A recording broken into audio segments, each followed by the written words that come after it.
మరీ ఇలా తయారయ్యారేంట్రా? నిద్రిస్తున్న విద్యార్థుల కళ్ళల్లో ఫెవిక్విక్ పోసిన ఫ్రెండ్స్. కొన్నిసార్లు సరదా పేరుతో చేసే పనులు నిజానికి చాలా పెద్ద ప్రమాదంగా మారుతాయి.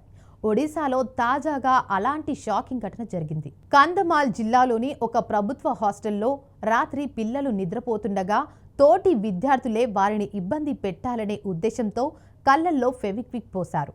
1-2 క్షణాల సరదాగా మొదలైన ఈ పనితో నిద్రపోతున్న 8 మంది విద్యార్థుల కళ్లకు తీవ్రమైన గాయాలయ్యాయి. కొందరు కన్నులు కూడా తెరవలేని స్థితికి చేరుకున్నారు.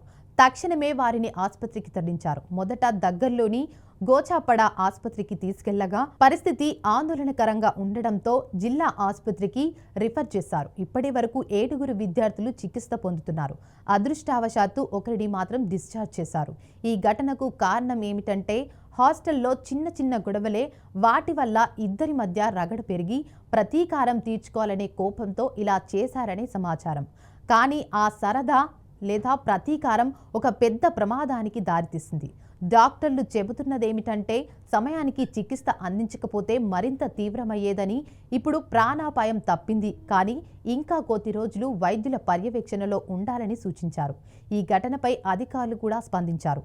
హాస్టల్లోని క్రమశిక్షణ లోపాల కారణంగా ప్రధానోపాధ్యాయుని సస్పెండ్ చేశారు.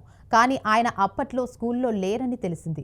వార్డెన్, సూపరింటెండెంట్ నిర్లక్ష్యమేంటే? విద్యార్థుల దగ్గరికి ఫెవిక్విక్ వంటి ప్రమాదకర వస్తువులు ఎలా వచ్చాయి అనే విషయంపై దర్యాప్తు జరుగుతోంది. ఇక తల్లిదండ్రులు మాత్రం తీవ్ర ఆగ్రహం వ్యక్తం చేస్తున్నారు. మన పిల్లలను చదివించడానికి హాస్టల్లో పెట్టాం, కానీ భద్రతే లేకపోతే ఎలా అని ప్రశ్నిస్తున్నారు. ముఖ్యంగా అక్కడ ఎక్కువగా చదివేది ఆదివాసీ పిల్లలే.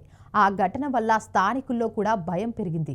జిల్లా అధికారులు హాస్పిటల్లో బాధితులను పరామర్శించారు. కలెక్టర్ లోతైన విచారణకు ఆదేశాలిచ్చారు. ప్రజలు మాత్రం ఇలాంటివి మళ్లీ జరగకుండా హాస్టళ్లలో కఠినమైన నియమాలు పెట్టాలి అని డిమాండ్ చేస్తున్నారు.